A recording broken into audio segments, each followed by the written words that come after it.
Irving? Merry Christmas, Nikki! Ho, ho, ho! It's a little late for holiday greetings, but I expected that. What? Well, I thought you were calling to... Hey, is everything okay? Yes. I mean, I don't think so. No. What happened? I think I sleepwalked. Like in the old Laurel and Hardy movies? I'm serious. I woke up in church, standing in front of the lectern. Wow. Does that happen a lot? No! One doesn't just become a sleepwalker from one day to the next. It used to happen when I lived here. One time in February, I ended up outside. But no parent leaves the doors unlocked if their kid sleepwalks. I never told anyone.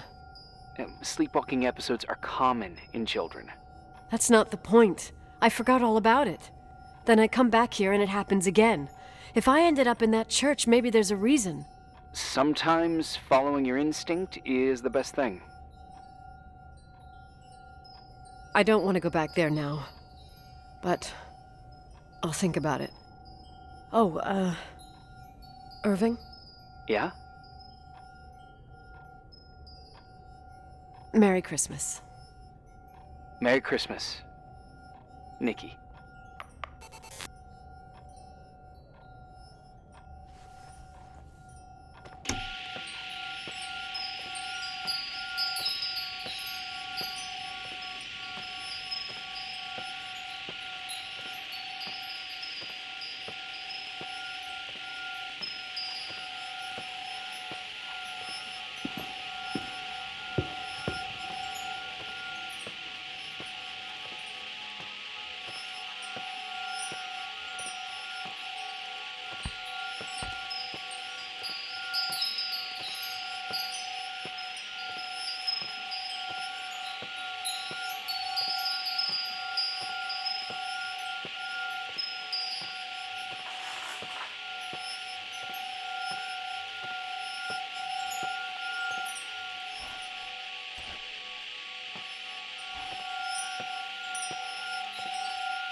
Hi.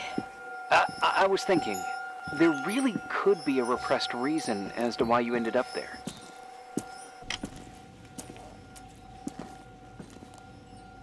So you've come to the conclusion that I'm not crazy?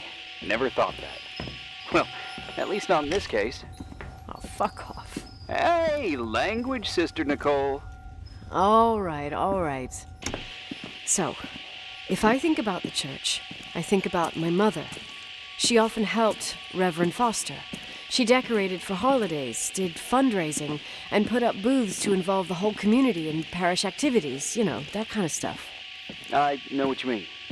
I think she found gratification in doing that, something she didn't get elsewhere, including the hotel.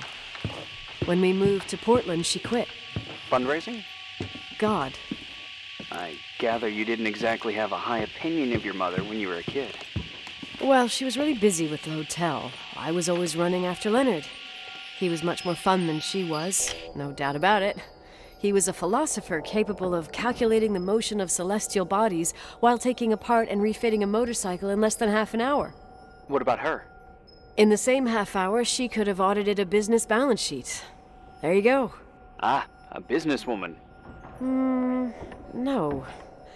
What I understood later, living in such proximity to her, is that Mom loved feeling needed.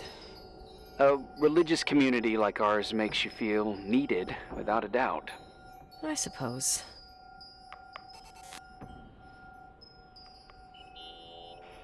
Nikki?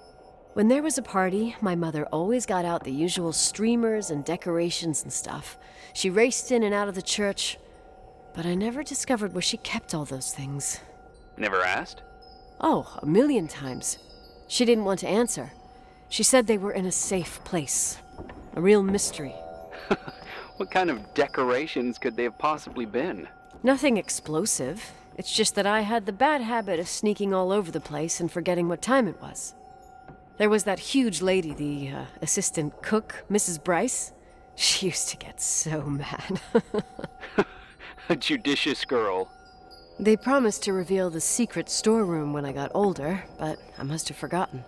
The mystery of the secret storeroom. Ooh, sounds good. The riddle! What are you talking about? Leonard was never good at keeping secrets, but he taught me a riddle to get there. Can you remember it? Incredible. Yes. Oh, something like, down the stairs, watch your step, don't fall apart or it's your end, round a corner, turn around, there's your way in front of you. All that's closed can be open too if you see beyond its looks. But how can I remember it? How it's... I... Wow. A total mystery. Want to play? Yes, I need to think about it. I have no idea what it means. I'll call you if anything comes to mind.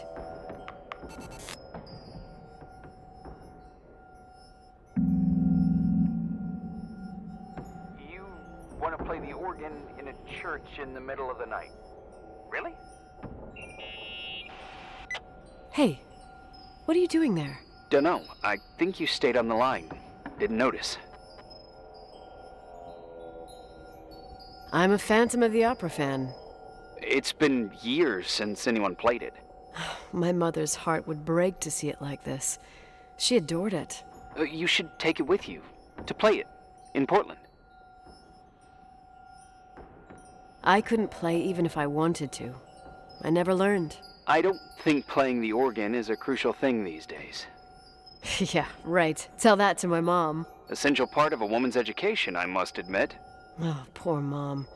She had a daughter that would rather dig for gold at Hunter's Gulch till the cows came home. I can totally picture you. Uh-huh. Then there was Rachel, who reminded me how useless I was in music. Look how good Rachel is. Look how she puts her mind to it. She doesn't know how to read, but she's got a real ear for it. While I was considered the illiterate artist in the house. If Rachel had been around, she would have improvised Beethoven's Ninth. Was she so perfect? Yes. I'm only just now realizing how jealous I was. Keep looking.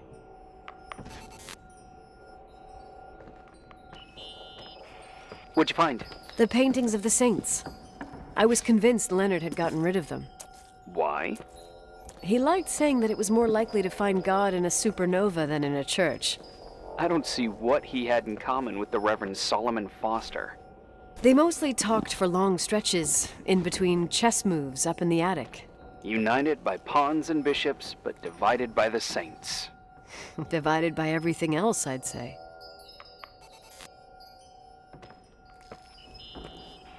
Someone broke into the church. Some fucking screwed up camper. Oh, your father left it open for mountain wanderers. Goddamn sons of... Oh! I'll have to clean up this mess before Jenkins shows up. Yeah, keep an eye out. Normally, no one's around in this weather, but you never know. Ugh, okay.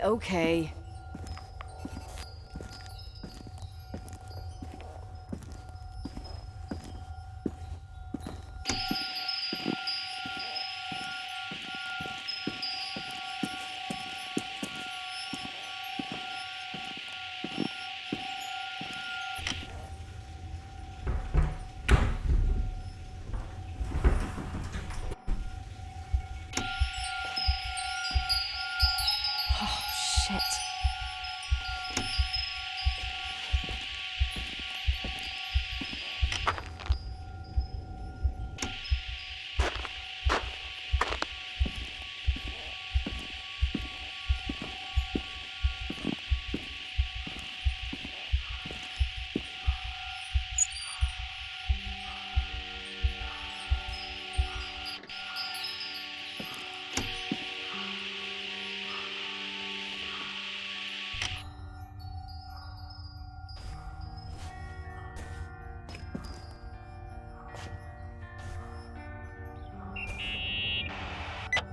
Oh, shit. So, found the mystery decorations? No decorations. Is everything okay? I found something. What? It's like someone built some kind of bedroom. Irving, you there? Of course, yeah. What bedroom? Tell me what you see. Okay. There's some windows drawn on the walls. Books. Sheet music. A pink bed. It's like a kid's room. No way. This place doesn't make sense. No one would live down here. Nicole, Nikki, I think you should get out of there now.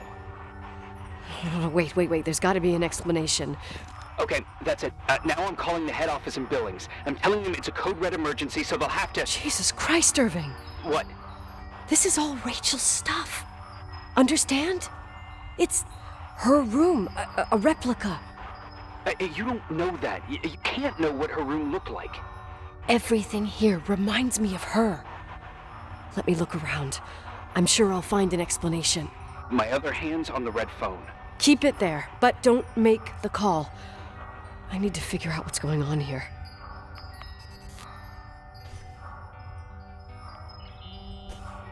Did you get out of there? You know by any chance if Rachel wore a retainer? Maybe. There was an article saying they hadn't found it at the site of the suicide. I remember. She always made a horrible noise when she clipped it onto her palate with her tongue. What does Rachel's retainer have to do with anything? I found a box. It could be hers. Why should someone keep a 10-year-old retainer? Maybe they're not just keeping it. Maybe they're using it. The box is empty. No way. I can't... Let me go on.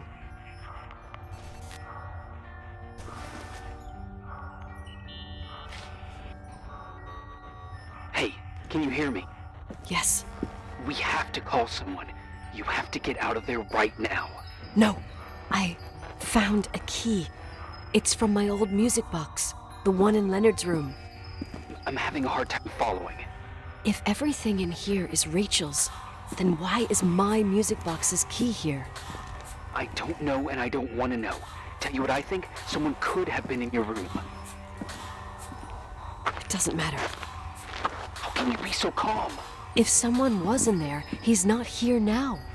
I need to grab the chance to figure out what the hell is going on, or went on, here.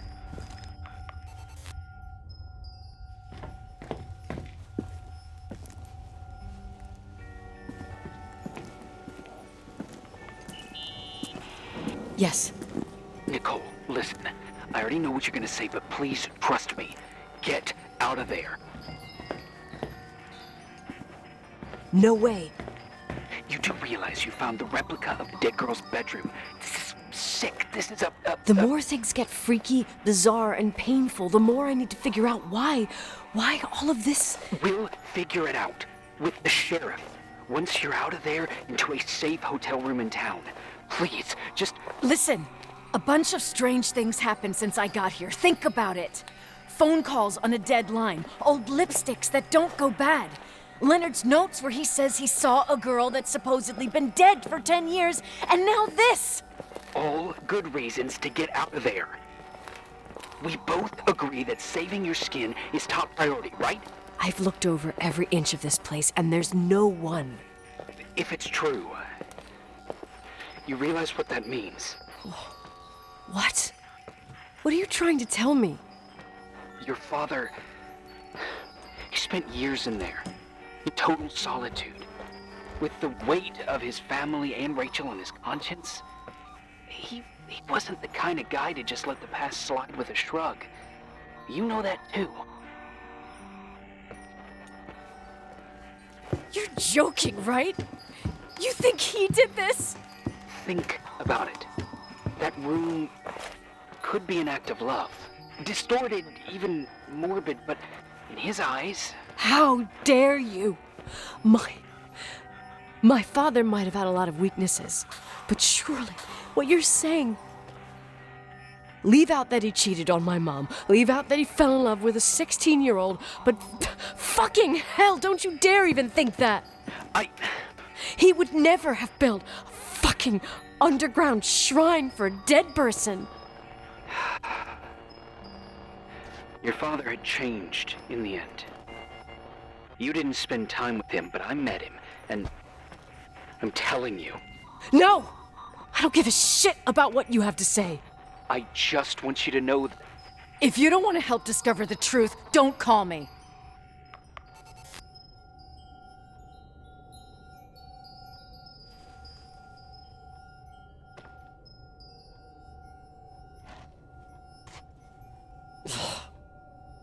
Asshole. How dare you? You don't know shit. You don't know fuck. Finally, a bit of peace and quiet. It'll help me clear my head without those incessant phone calls. I'm not a fucking switchboard, for fuck's sake. Okay, let me piece things together. I just found out there's a room dedicated to Rachel Foster in my father's hotel. Maybe with items from her real room. Holy Jesus, that's freaky. Some people think she didn't commit suicide, and some even think she's still alive.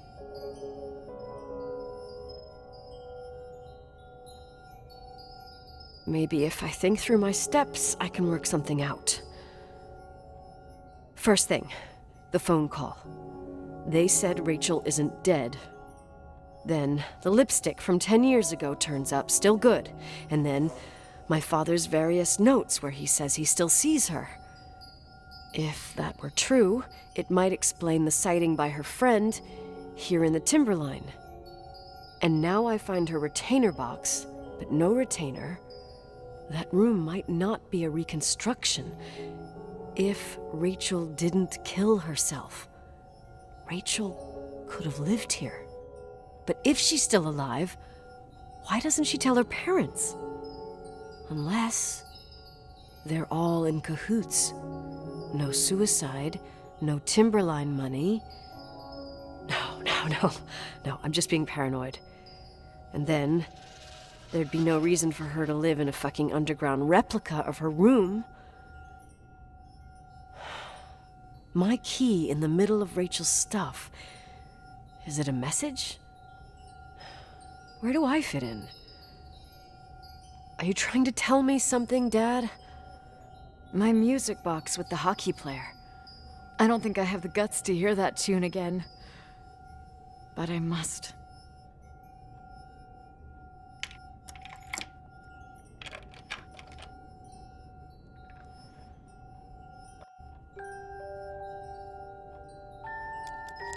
The 27th of December, 1983. The hockey finals at Missoula. Us against Cold Springs High. We won by sudden death after a 3-hour game, and I got the medal for the most number of face-offs won. According to the papers, that was the night Rachel killed herself. Coming home, Mom barely had the time to pull into the garage that I was already racing up to you, waving the medal in your face, Daddy. I was so happy. But you had other things on your mind, right? And you and Mom started fighting. Voices getting louder. That long silence when she comes down the stairs with the suitcases and Mrs. Bryce tries to stop her. Mom's car stays here, and we leave with my Uncle John's. I never found out what started that fight. Mom never wanted to talk about it. Are you trying to, Daddy?